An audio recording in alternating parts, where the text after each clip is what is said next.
Alain Bonnefond, bonjour. Alors, on va décoller la piste d'atterrissage de décollage. C'est marrant, du reste, parce que la piste d'atterrissage et de décollage, c'est la Oui, même chose, hein, oui. est prête. Alors, pourquoi je prends ces métaphores aériennes, aéronautiques? C'est parce que vous êtes non seulement un magnifique chirurgien plasticien qui savait réparer des ans d'irréparables outrages, mais vous êtes également, et ça c'est complètement extraordinaire, une espèce de fou volant qui a réussi à pérégriner dans son petit avion au début, hein, un tout petit bastringue, Tout petit. et puis après, l'aisance venant sur d'autres modèles, dans tous les cieux d'Europe. Vous avez Du monde. sillonné l'Europe entière et le monde, et aujourd'hui, apportez-nous un peu de ce rêve magnifique qui a finalement enchanté toute votre vie. Alors la première question, bien évidemment, c'est pourquoi? Question presque freudienne, hein, pourquoi? Comment est venue cette passion des avions et cette envie de faire le tour de l'Europe et le tour du monde? Alors bonjour Gilbert. Bonjour. Merci de m'inviter pour parler de ce livre, Les tribulations d'un D'un pilote pilote. privé Je à vais du travers le reste le monde, montrer. qui bien sûr s'adresse aux passionnés de l'aviation, mais pas que. Euh, j'ai été guidé aussi par le goût des rencontres. Et j'utiliserai volontiers la phrase de Jean Mermoz, un immense pilote, euh, qui fait partie de l'aéropostale dont tous les noms ont marqué toutes les générations précédentes. Et donc Jean Mermoz disait, il n'est qu'un luxe véritable, celui des relations humaines. Ouais, c'est très beau et très vrai. Et Philippe Labro dit Qui a fait la préface. qui a fait. Alors, c'est pas Philippe Labro qui a. Alors, j'ai eu La la préface, elle est préface de Claude par Terrazoni, pardon. qui a Mais, été le grand patron de EADS, voilà. Airbus, etc. Mais vous citez à un moment donné Philippe Labro. Ah ben non, Oui, je crois qu'il y a un texte de Philippe Labro plutôt. oui. Voilà. Et Philippe Labro dit les rencontres sont les cadeaux de la vie. Et la petite C'est aviation. anti-sartrien. Parce que Sartre disait on est sans raison et Oui, on meurt par rencontre. oui, mais je suis Sombre. plutôt Labro. Ouais. Et donc, la petite aviation m'a merveilleusement facilité ces rencontres. Alors, pourquoi je me suis lancé dans l'aviation? Eh bien, chez nous, il y a une véritable saga familiale autour de l'aviation. Alors, mon père, qui a eu 20 ans en 1933, c'est-à-dire encore la période de l'aéropostale, donc lorsqu'il était adolescent, il était bercé par les exploits de tous ces héros, Mermoz, Guillaumet, Syntex, bien sûr, la traversée de l'Atlantique par Lindbergh, et il rêvait de s'identifier à ces héros. Donc c'est pas mon grand-père qui l'a lancé là-dessus, lui c'est les types de l'aéropostale. Et donc à 20 ans, il s'est acheté un petit avion, bien sûr une espèce de rebut de la guerre de 14, parce qu'avant 30, ben, il y a eu les avions de l'armée, les militaires, la guerre de 14, et puis les années 20, ça a commencé un petit peu à devenir une aviation, disons, de tourisme privé, mais très peu encore. Oui, Et c'est les balbutiements. je comprends. Oui. D'autant mieux ces balbutiements dont vous parlez que j'ai des photos Ah, de mon grand-père et oui. au pied de son avion. Il avait le brevet de pilote 103 ou 104, je crois. Ouais, Donc ouais. c'est dire que c'était Oui, oui. un des premiers Tout pilotes. à fait. Effectivement, on voit des coucous. Oui. Et là, c'est encore des coucous. Oui. Ça commence à devenir un petit peu sophistiqué. Le Simoun de Syntex, il essaye de mettre des records avec. Et mon père, quelques années plus tard, a eu un Miles Falcon, qui était l'avion anglais équivalent du Simoun français de Syntex. Et alors, grâce à lui, j'ai été bercé par l'aviation, ce qui m'a permis de connaître toute l'évolution de la radionavigation. je me rappelle, j'étais tout petit, mon père, pour se retrouver, appelait par exemple Montpellier à la radio, il y avait quand même déjà la radio, et il disait Fox Zulu, dit 33, 33 pour QDM, pour le cap magnétique, pour venir sur le terrain. Ce sont des formules magiques. Voilà, alors je répète 33, 33 pour QDM. Ça, pour moi, c'est les tout débuts de la radionavigation. Ensuite, il y a eu le radio-compas avec la musique, le morse. Il fallait apprendre le morse à l'époque, je l'ai appris. Et puis ensuite le VOR, et puis le GPS en 1992. Et ce GPS qui a fait des progrès tellement extraordinaires qu'aujourd'hui... Mais là, vous avez quel âge? Ah, ça c'est une bonne question. 15 ans, 16 ans, 14 ans? Ah, à cette époque-là, j'ai commencé plus tôt, puisque je suis tombé dedans à l'âge de 3 ans. Alors, bon, je me rappelle ce dont je me rappelle. Et à part ça, le père ne sert à rien. Il sert à tout. Mais, et alors, c'est lui, évidemment, qui a commencé à me faire rêver à cette chose-là. Et en fait, quand je dis faire rêver, je suis un grand rêveur. Et lorsque j'étais étudiant en médecine, tout à fait au début, j'avais des magazines que recevait mon père, forcément, américain, le AOPA Pilot, et dans lequel il y avait des récits de pilotes américains qui, avec leur petit avion, allaient au Mexique, etc. Et tous ces vols me faisaient rêver. Et c'est comme ça qu'un jour, j'ai dit à mon meilleur ami à l'époque, écoute, je viens de passer mon brevet de pilote. Quel âge? Alors, qu'est-ce que... J'ai 23 ans, un truc comme ça. Et autrement dit, j'ai mis du temps pour le passer, mais il faut payer les heures de vol. Et quand on est étudiant, bon, ça va pas fort. Et là, je lui dis, il y a le jumelage Montpellier-Louisville dans le Kentucky. Et ça va nous faire un séjour gratuit, parce que moi j'étais à l'hôpital, lui dans une banque, puisqu'il était étudiant en droit. Et puis je lui dis, et ensuite, on se loue un petit avion, et, parce que là-bas c'est beaucoup moins cher que chez nous, et on va écumer les États-Unis et le Mexique. Et là, donc j'avais 70 heures de vol, donc, mais plus que débutant, c'est très très peu. Et on a osé, voilà. Alors, donc, je disais... on a osé, c'est-à-dire que vous êtes parti. Oui. Vous êtes parti par le bateau. Non, c'était les débuts des charters, là. Voilà, vous avez pris un charter, vous êtes parti aux États-Unis, voilà, et de là, vous avez... et à Louisville, et là, je raconte ces premiers vols dans ce livre, voilà. Et donc, je dis, ça m'a facilité les rencontres, et puis... Je voulais appeler ce livre, vous avez entendu, j'ai dit, j'ai osé, avoir envie d'oser. Parce que ces mots sont pour moi très forts.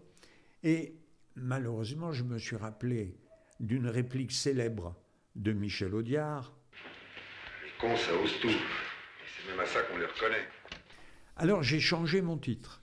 Et j'ai dit, les tribulations d'un pilote privé, c'est important, parce que les professionnels font beaucoup de tout ça, et donc à travers le monde.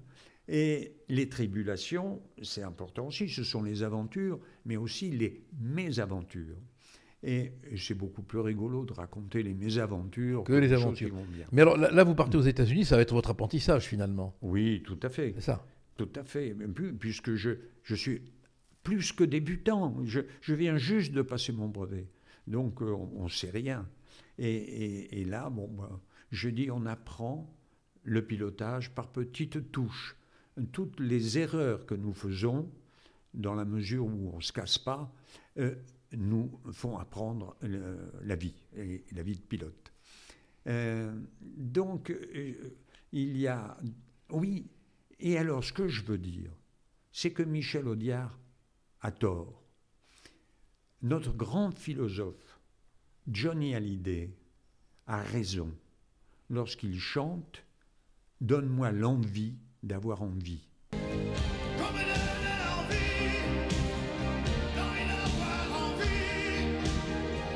je trouve que ça, sans envie, on fera rien de bien. Et puis oser aller au bout de ses rêves, ça c'est une prise de risque, bien sûr, souvent, mais ça vaut la peine. Alors, c'est pour ça que je dis volontiers, je fais mienne la phrase de Charlie Chaplin qui dit « Le monde appartient à celui qui ose ». Oui, bien sûr. Voilà, ça c'est important. Qui ose vaincra. Oui, tout à fait. Alors racontez-nous, moi ce qui m'intéresse, c'est quand même de savoir comment vous avez pérégriné, parce que vous allez vous former finalement à l'aviation dans le ciel des États-Unis. Oui. Je suppose qu'il y a dû y avoir quelques aventures, là, pour ne pas dire quelques mésaventures. Quelques mésaventures. Ouais, racontez. Oui. Alors, une mésaventure. Alors, d'abord, j'ose, encore oser. Quand, vous savez, dans les déserts américains, Arizona ou autre, il fait très chaud, on y est au mois d'août.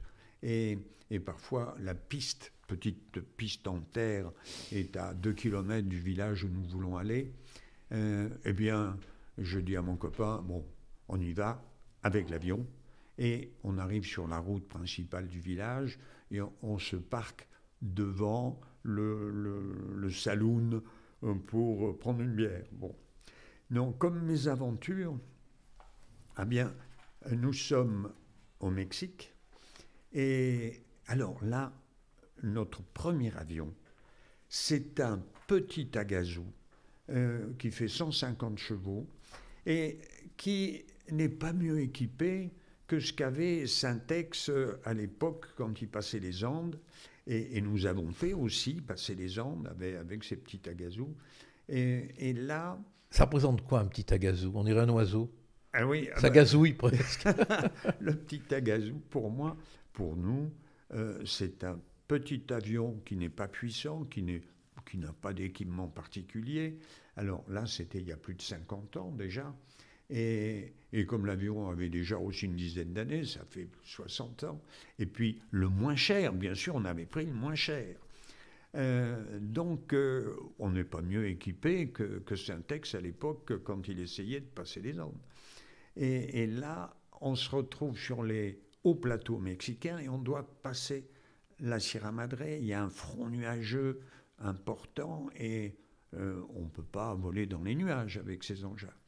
Alors, je vois une finca, une belle ferme, et un chemin, une espèce de route, droite, parfaitement droite. Et on se dit, oh ben formidable, on va se poser là. On se pose, et malheureusement, il y avait un trou, c'est un chemin, c'est pas une route. Alors, on a abîmé le carénage de la roue avant, et les 2 bouts de pale. Alors ça, c'est une mésaventure. Et alors, on s'arrête, on est à côté de la ferme. C'est mon copain qui va chercher quelqu'un, qui revient avec une lime, qui nous lime les bouts de pale. Et on essaye, on fait tourner le moteur. Ce type avait fait un boulot incroyable. Ça ne vibrait pas. Donc, c'était parfaitement équilibré. Alors, donc évidemment, on l'a bien remercié. Et puis, il fallait passer la nuit. Alors, on a dîné avec eux. Alors, vous savez, on est loin de tout sur les hauts plateaux mexicains. Et ces types, les Mexicains ne sont pas toujours connus pour leur gentillesse. Ouais. Ça peut être des voyous. Et là, on dîne avec eux. Et certains avaient des regards. Pour eux, nous représentions les gringos riches, puisqu'on avait un avion. Et alors on était un peu inquiets. Ils nous ont proposé de dormir dans la ferme.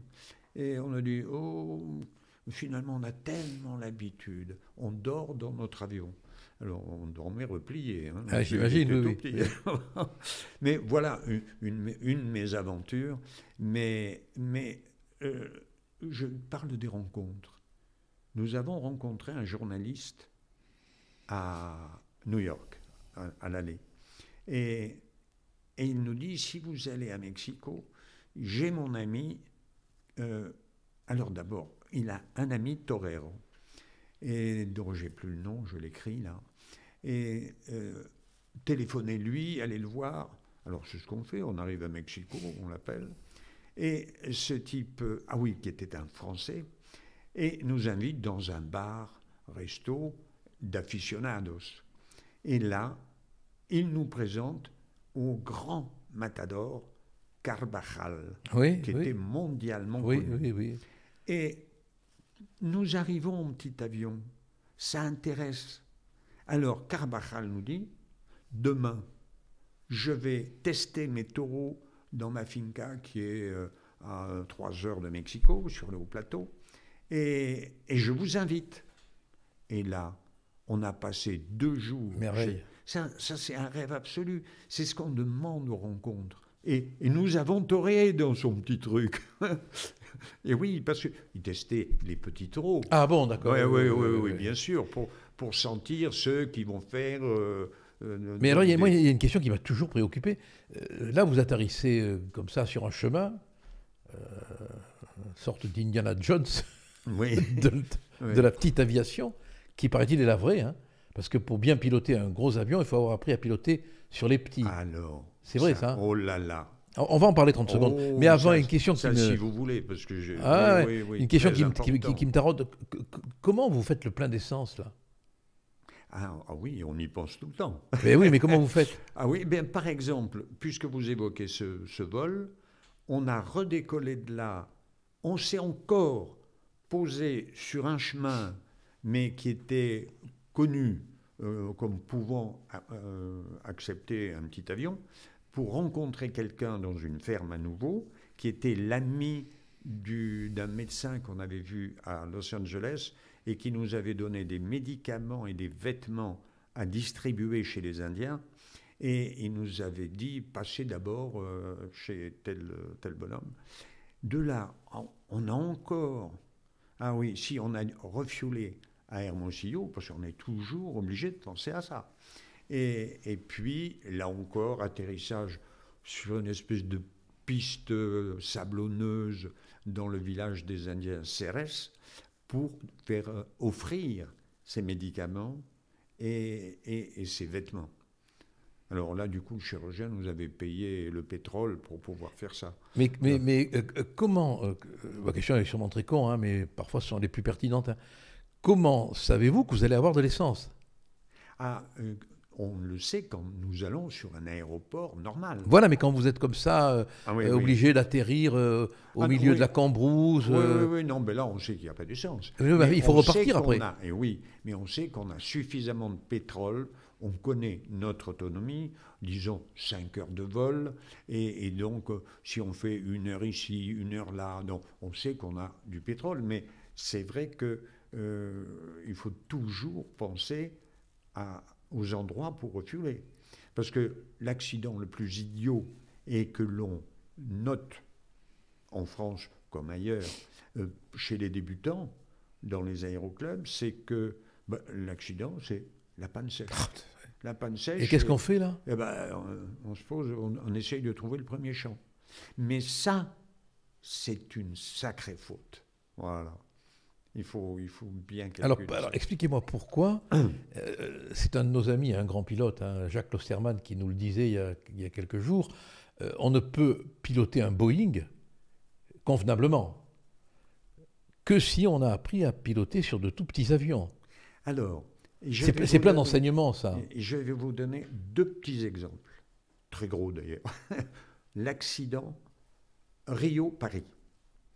Vous le savez, les tubes de pitot qui mesurent la vitesse givrent. Alors, ils n'ont plus l'indication de la vitesse. Et ça déconnecte le pilote automatique. Ils sont pilotes. Normalement, ça ne doit poser aucun problème. Eh bien, ils font une procédure qui n'est pas adaptée, qu'ils ont apprise, j'allais dire, dans les livres, à la limite, et le pilote, le patron, est allé se reposer. Donc c'est le premier copilote qui pilote et qui fait l'erreur de tirer sur le manche, de pousser les gaz à fond. Une erreur qu'un pilote d'aéroclub n'aurait pas faite. Mais ce qui est terrible, c'est que le deuxième copilote, au lieu de lui dire « t'es pas con », parce qu'il peut toujours avoir un pilote un peu naze. Bon. Et il aurait dû corriger tout de suite. Mhm. Et au lieu de faire ça, il sonne, il appelle maman, il appelle le commandant de bord qui est allé sur sa couchette. Et le commandant de bord arrive, il ne comprend rien à ce qui se passe. Et vous le savez, l'avion est descendu sur la queue et jusqu'à l'océan et s'est crashé. Et là, ça a fait beaucoup bouger dans les esprits et on a compris que les Américains disent « nous formons des managers de vol, pas des pilotes ». C'est terrible. Et parce que piloter des Boeing comme ça, pour s'entraîner, ça coûte très cher. Donc on le fait sur simulateur. Et sur simulateur, vous ne sentez pas avec les fesses. Vous savez, on dit on pilote avec les fesses quand on est sur un petit avion. On sent les choses.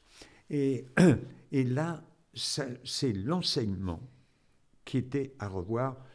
Toute une partie, après cet accident, a été modifiée. Mais il y a un autre accident. Il y a un film Sully. C'est ce Boeing qui décolle de New York et qui a les deux recteurs qui s'éteignent pour des oiseaux, je ne sais plus. Et qu'est-ce qu'il fait?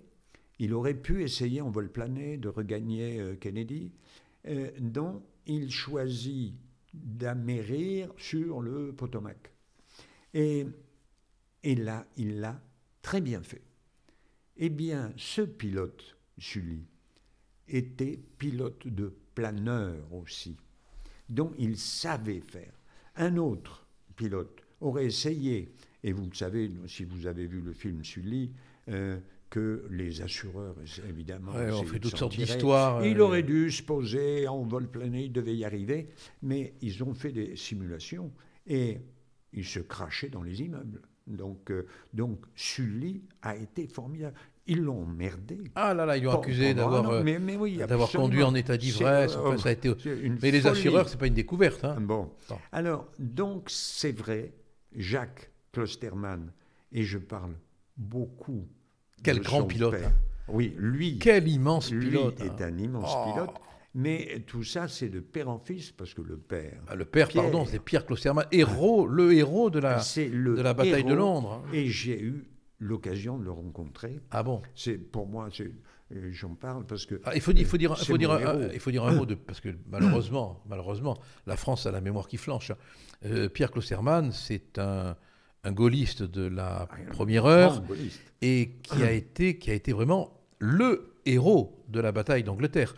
Il a été l'ami de Romain Gary, de Pierre Mendès France, d'André Malraux, et il a conduit l'aviation française dans le ciel de Londres, et il a contribué à permettre la victoire. Fait compagnon de la Libération, pilote donc. Son fils est pilote, et le petit-fils est pilote. Ah aussi, oui. Et oui. De Jacques. Ouais. Oui, eh bien, Pierre, alors, évidemment, j'ai lu comme tout le monde le Grand Cirque, et j'ai beaucoup de... Alors le Grand Cirque, pour nos amis, c'est l'histoire racontée par Pierre. C'est l'histoire de la bataille d'Angleterre. Et ce qui est extraordinaire, c'est qu'ils étaient à peu près 270 pilotes français à rejoindre De Gaulle donc en Angleterre, mais sur ces 270, 69 sont rentrés. Tous les autres sont morts en combat. Et Pierre a aussi été abattu une fois. Mais il s'est posé sur le ventre dans un champ et donc il a pu s'en sortir. Mais donc, j'ai beaucoup d'admiration pour le grand manœuvrier qu'est Pierre, mais aussi, c'est un immense bonhomme. Oh là. Alors, il a fait, vous parliez de Gaulle, il a été député gaulliste pendant des années. Et puis, il a créé une usine d'avions en France. Il a fabriqué 6000 avions. Et ensuite, il est devenu, pendant 25 ans, coprésident de la Cessna Aircraft Company aux États-Unis, qui est le plus grand fabricant d'avions privés et d'affaires. À l'époque où, pour les Américains, les Français, c'était des petits oiseaux, eh bien... Ils le sont toujours. Hein. Bon, Non, maintenant, ce sont des cas, pigeons. oui, Maintenant, ce sont des pigeons. Il y a eu une évolution. Oui. Mais Maintenant, ce sont cas, des pigeons. Ils l'ont pris comme, je ne sais plus le titre, coprésident donc, de Cessna. Allez, stop, on remonte dans l'avion. On remonte dans l'avion, parce que quand même, bon, malheureusement, on a un temps de vol qui est limité. Hein, on a du carburant pour à peu près une heure. Hein. Oui. Bon, alors, dans votre petit avion, vous allez quand même faire des vols extraordinaires. La Grèce. On adore. La Grèce. On adore, bien sûr. Racontez un peu le voyage la traversée de l'Atlantique Nord après. Ah, traversée. Alors, la Grèce, c'est charmant. Saint-Pétersbourg. Pardon, Saint-Pétersbourg. Ouais. Ah oui, c'est une merveille. On l'a fait en hiver. Mais d'ailleurs, on l'a fait en plein hiver. Il faisait moins 25. Mais on s'était d'abord posé en Pologne. Et il a fait tellement froid qu'après le décollage, notre démarreur, notre alternateur démarreur a cassé. C'est trop froid pendant la nuit. Alors, donc, on est arrivé, le moteur continue à tourner, mais on sait qu'on ne pourra plus démarrer. Et quand on est au-dessus de l'Atlantique, on n'a pas de solution de repli. Alors, quelle est la sensation, là, entre les nuages et la mer? Je vais vous dire, déjà, la première fois, on prend ça comme un bâton de maréchal. Il y a très peu de pilotes privés qui traversent l'Atlantique.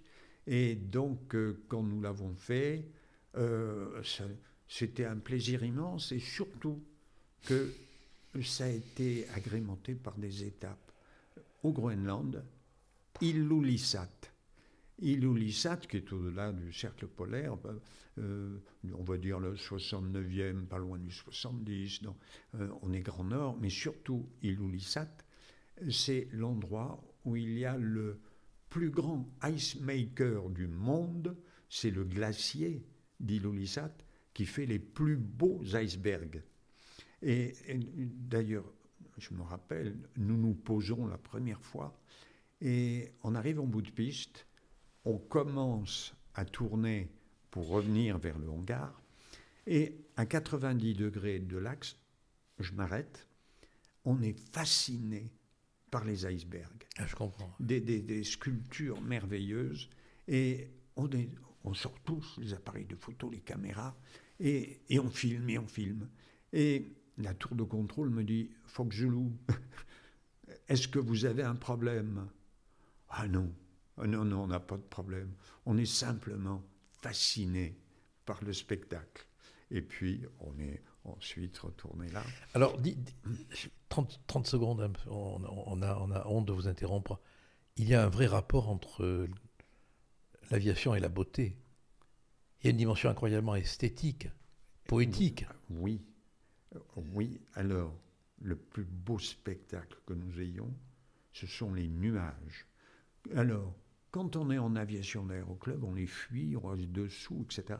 Mais là, on évolue autour, dedans, on escalade ces montagnes, ces cumulus, ces cumulonimbus.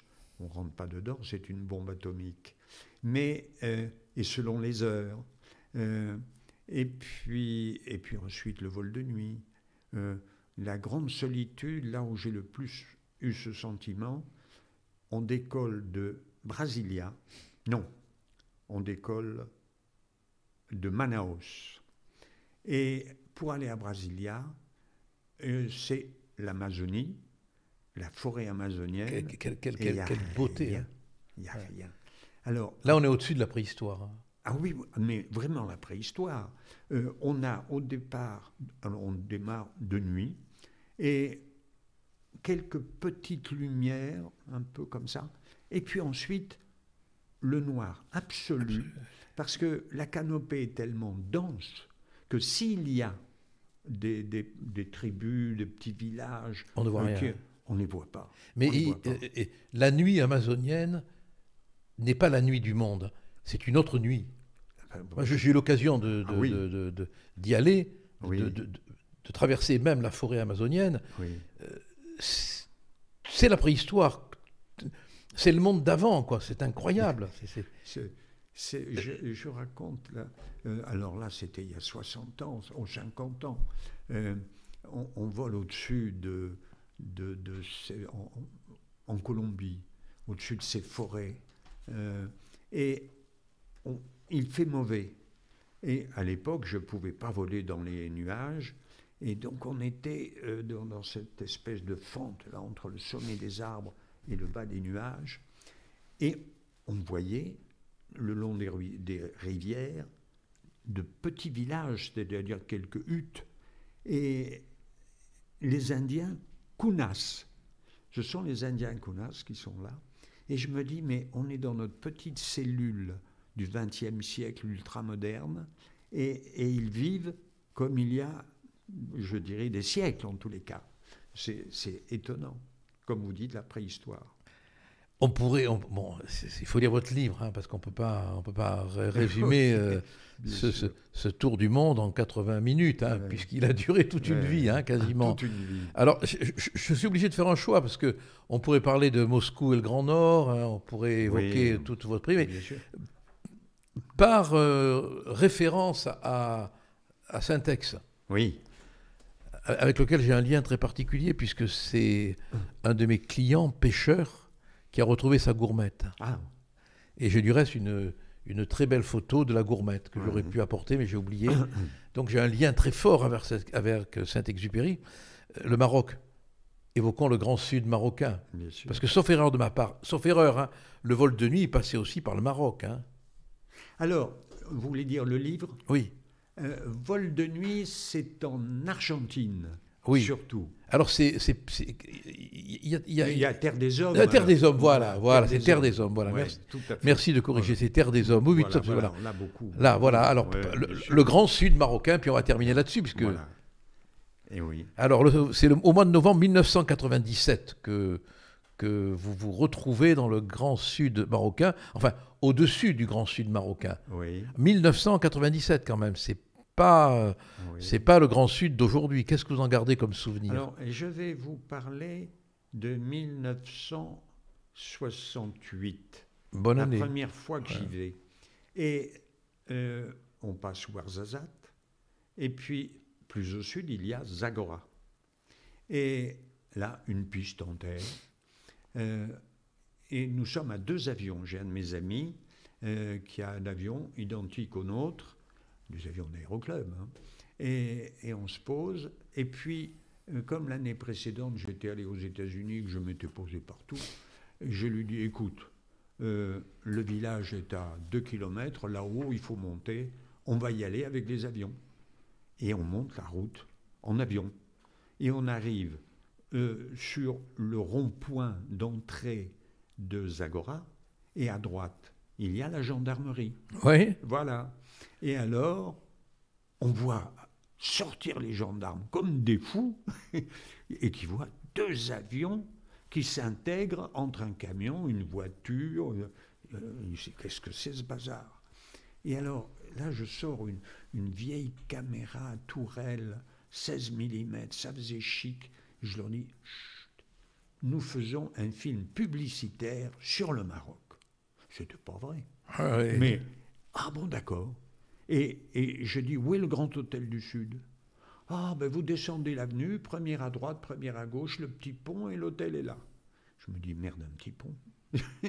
Et alors, évidemment, tout ça, on l'a filmé, on a des photos. Bon. Et c'est amusant. On s'est parqué sur le parking devant l'hôtel. Mais là encore, les rencontres. Les rencontres. Les rencontres, toujours. Alors, son nom m'échappe, le directeur de Vogue. Son oncle était ministre, donc il m'échappe, mais c'est pas grave. Mais alors, lui a trouvé ça formidable. Il nous a invités. Il était invité le lendemain par un seigneur Touareg un peu plus au sud. Eh bien, on était invités avec eux. Et donc, je dis, les balades en petit avion, c'est jamais banal. Ah oui. Voilà. Donc, ça nous a permis de faire des choses formidables. Vous terminez quasiment votre livre sur cette phrase « Vieux rêve, vol sur Israël. Oui. Pourquoi Vieux Rêve? Eh bien, parce que Israël, surtout j'y pensais donc, dans mes débuts, et avec des tout petits avions, c'est cher de faire un grand tour. Bon. Et je me disais, un jour, on fera un tour justifié par un vol au Liban, Israël et retour. Le Liban et Israël, c'est pas très compatible. Alors, mais la guerre, bien sûr. Alors je disais, on va attendre qu'ils aient fait la paix. Ouais. On attend toujours. Ouais. Alors, c'est pour ça que finalement, nous sommes allés au Liban, et puis on est revenu. Et puis là, donc ce vieux rêve, parce que j'avais très envie d'aller en Israël, mais je voulais le justifier par un tour un peu plus important. Et là, nous sommes allés en Israël, il n'y a pas très longtemps d'ailleurs, et ils se protègent drôlement. Parce que y aller en avion de ligne, ça ne pose pas de problème, mais avec un petit avion... Mais quand vous dites « nous sommes allés en Israël », vous voulez dire que vous êtes parti de France? De Montpellier. Vous êtes parti de Montpellier? Oui. Escale? Oui, escale en Grèce, dans une grecque, Rhodes. D'ailleurs, il n'y a que 2 aéroports en Grèce. On y va quand? Sur lesquels on peut faire étape pour aller en Israël, parce que Israël n'a pas confiance dans les autres aéroports qui ne vont pas faire le contrôle suffisant de sécurité, etc. Mais ils donnent leur accord pour Rhodes. Et donc, nous nous sommes posés à Rhodes. Et ensuite, il fallait... D'ailleurs, ça m'avait pris 3 mois pour obtenir les autorisations. Mais encore, avant de décoller, alors on m'avait donné un code que je devais transmettre par radio. Et si je ne donnais pas le bon code, eh bien, des chasseurs israéliens seraient venus dans mes ailes pour me dire retournez d'où vous venez. Donc heureusement, j'ai pu donner le code, etc. Mais ensuite, alors, quand on est arrivé à Tel Aviv, ça a été très simple. Mais parce qu'en amont, un gros travail de sécurité avait été fait. Ouais. Incroyable. Et alors, ça vaut la peine. Pour conclure, il faut atterrir. Ouais, voilà. Il faut atterrir. C'est une loi de l'aviation, c'est une loi de la vie. Il faut décoller et atterrir. Votre fils aussi est pilote.